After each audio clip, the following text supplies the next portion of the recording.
Welcome to About Scripture, a podcast designed to take the listener deeper into Scripture and biblical thought.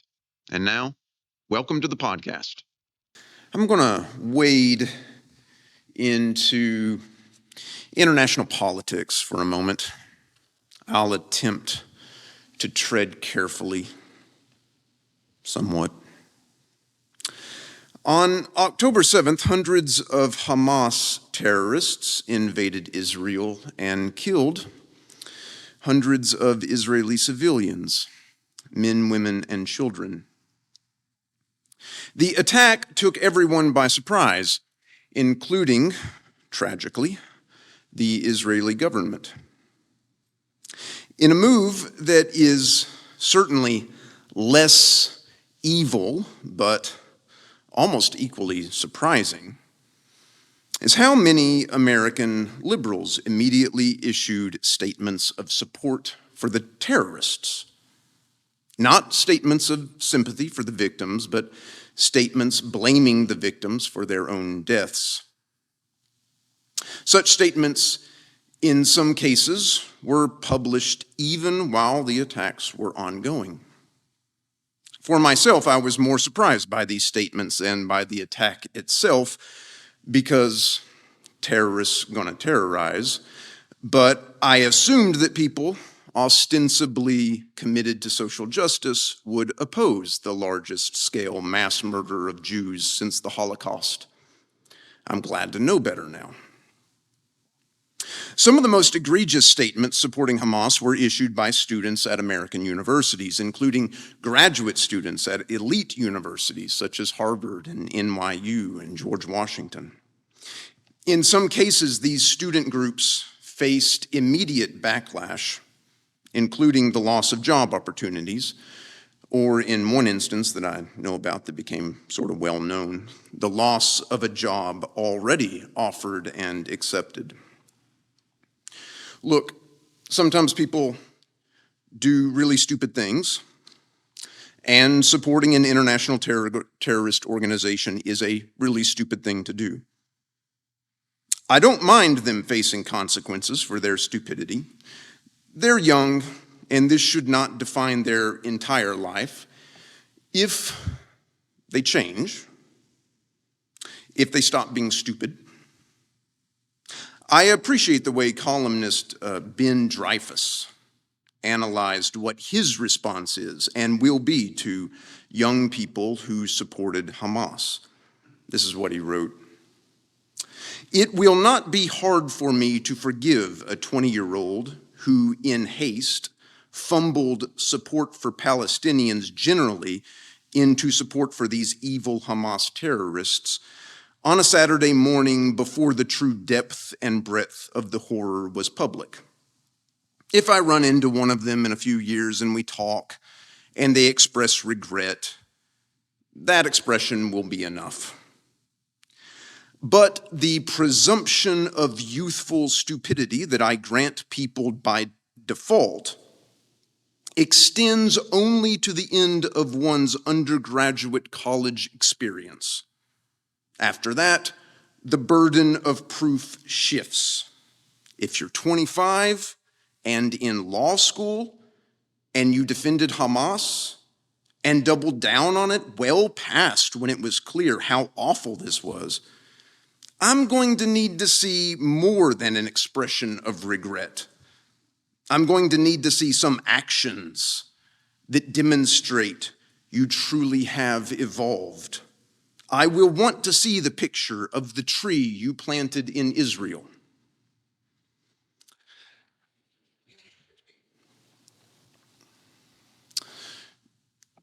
Now to transition away from recent events to events that happened thousands of years ago. We are fortunate that the Bible presents to us many pictures of just the sort of transformation that Ben Dreyfuss called for. And Judah is a case in point. Judah makes an amazing speech in Genesis 44, and that is where we are headed.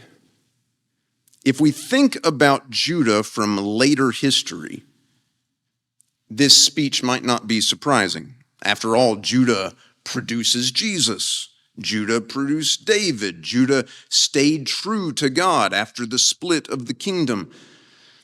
But all of that comes later, not in Genesis. Judah is born in Genesis 29, verse 35. He's mentioned again in Genesis 35, verse 23. But the first time he talks is in Genesis 37, verse 26. The first time he talks in the story, I'm assuming he talked at some point in his life before this, when he wants to profit from his brother's demise. His brothers were thinking of murder. Then Judah said to his brothers, "What profit is it if we kill our brother and conceal his blood?" The word profit, betzah in Hebrew, is always negative in the Bible. See a couple of examples in the book of Proverbs, chapter 15, 27, chapter 28, verse 16. It's not that Judah cares about his brother or that he's trying to prevent murder. It's that he wants to make some money off him. In the next verse, Judah says, "Come, let us sell him to the Ishmaelites and not lay our hands on him, for he is our brother, our own flesh." And his brothers agreed. Now, this comment could be interpreted as positive, but remember, Judah is also one of the brothers who plotted against Joseph just a few verses earlier in verses 19 to 20. Here comes this dreamer. Come now, let us kill him and throw him into one of the pits. Then we shall say that a wild animal has devoured him, and we shall see what will become of his dreams. Sometimes when we read these words, we might think of it sort of like a cartoon, like these aren't real people. We might not think of them as flesh and blood. We might think of it more of like Veggie Tales, like it's a piece of broccoli talking about a piece of celery.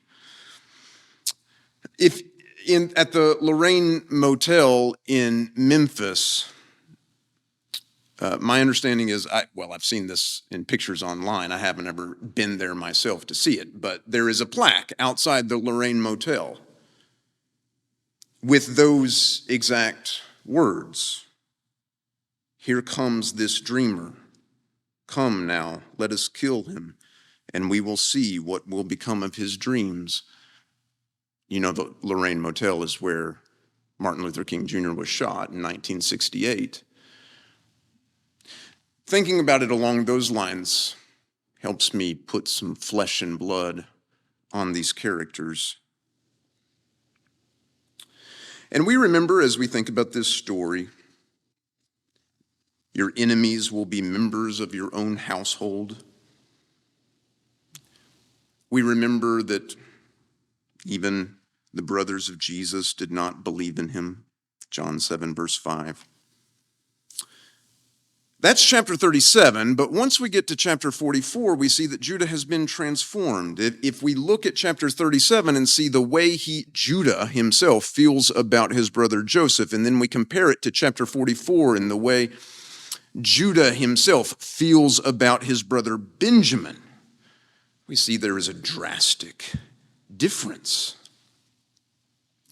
We see, in fact, that Judah is still not the beloved son, and he still knows it. But somehow he has come to terms with that, with his own position in the family. Now, the text doesn't really explain this to us, but my guess is that his encounter with Tamar helped him come to terms with this, that is one of the reasons that Genesis 38 is in the position that it is in. And I will remind you of what Judah says in that chapter in verse 26. She is more righteous than I. That at least shows a bit of self-reflection, a bit of self-awareness. Fast forward to the end of chapter 42. The brothers are trying to convince their father Jacob to allow them to take Benjamin with them. Reuben is the oldest, and he sometimes comes across as, how shall we say it, not the sharpest knife in the drawer. He actually suggests to Jacob, his father, that if Benjamin perhaps ends up dead in Egypt on this trip, that Jacob can compensate for the death of his son by murdering 2 of his grandchildren. I can imagine the look Jacob gave Reuben at that suggestion. Okay, Fredo, but no thanks. Listen to what Jacob actually says in chapter 42, verse 38. My son shall not go down with you, for his brother is dead, and he alone is left. If harm should come to him on the journey that you are to make, you would bring down my gray hairs with sorrow to Sheol. Jacob is talking to 9 of his sons, and he says, Benjamin alone is left. They all hear him say it. Benjamin is the only one that counts now, not the other 9. You notice he's completely written off Simeon.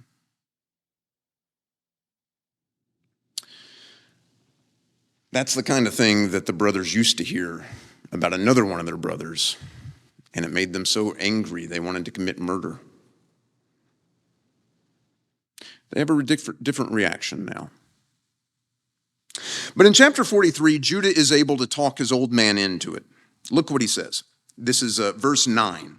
This is Judah talking to Jacob. He's trying to convince him to let Benjamin come down to Egypt. He says, I myself will be surety for him. You can hold me accountable for him. If I do not bring him back to you and set him before you, then let me bear the blame forever. Judah is taking responsibility. He comes to the fore. He becomes the leader of the brothers. In chapter 43, they do go down to Egypt. You remember that Joseph sees Benjamin. Joseph weeps. Joseph serves them all a banquet. He gives Benjamin 5 times as much. In chapter 44, he sends the brothers away. They still don't know he's Joseph. They think he's Zaphanath-Paneah, he is Zaphanath-Paneah, the second in command of Egypt. They don't realize that Zaphanath-Paneah equals Joseph, their long-lost brother.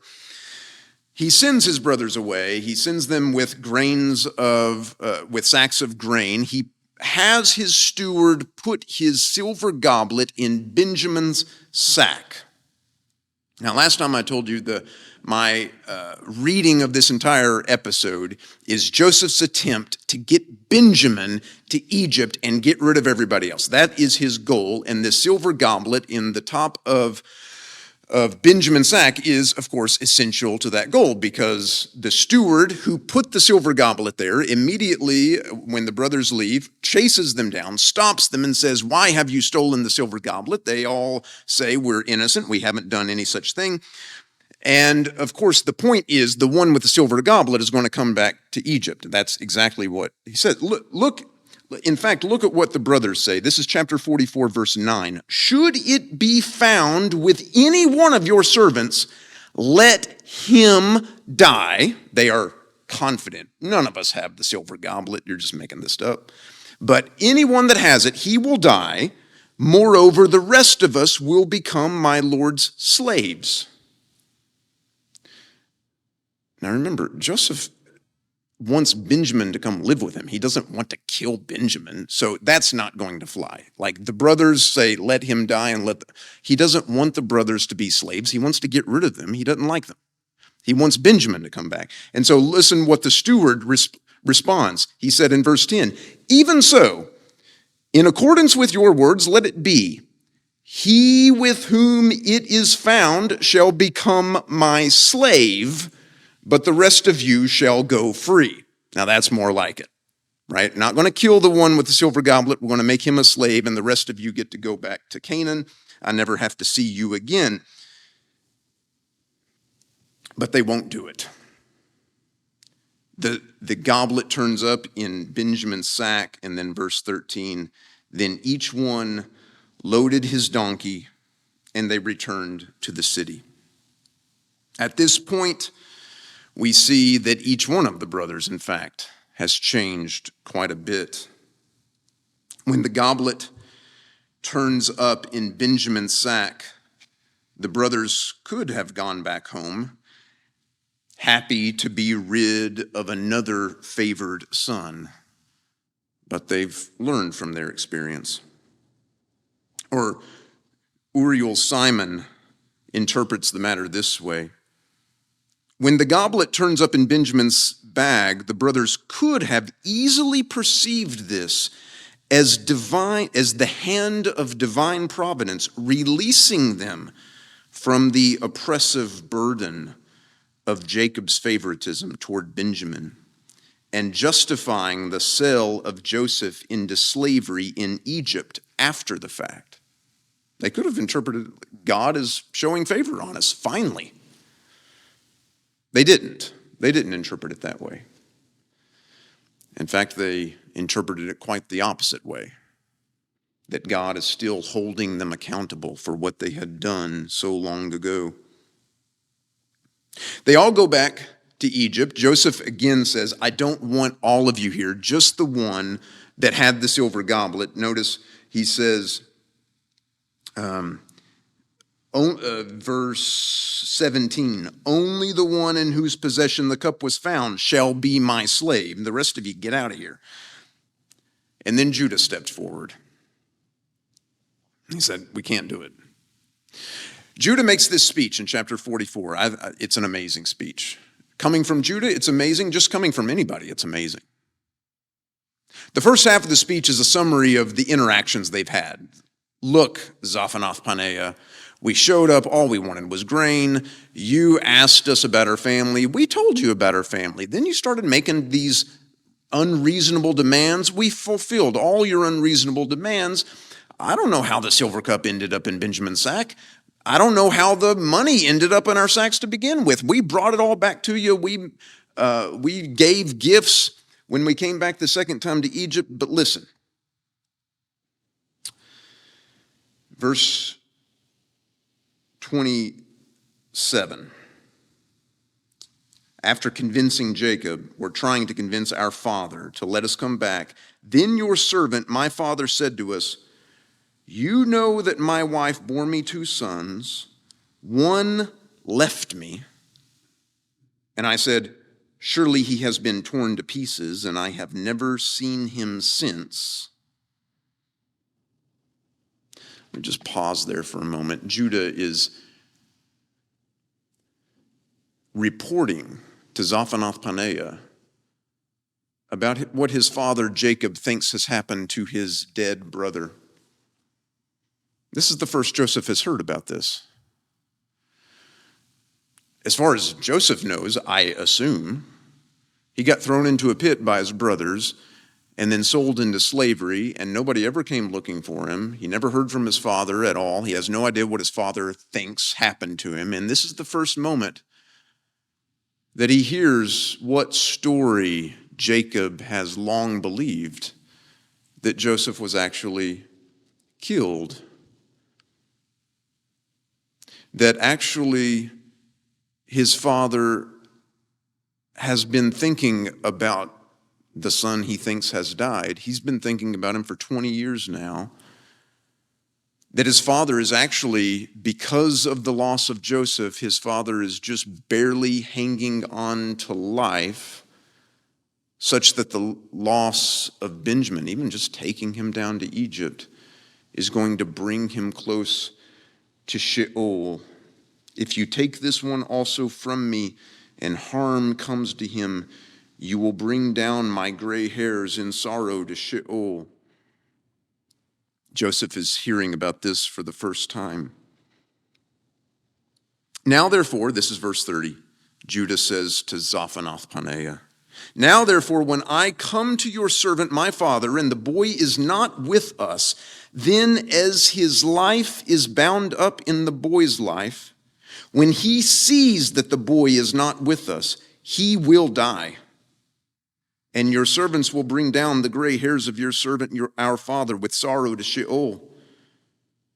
For your servant became surety for the boy to my father, saying, if I do not bring him back to you, then I will bear the blame in the sight of my father in all my life.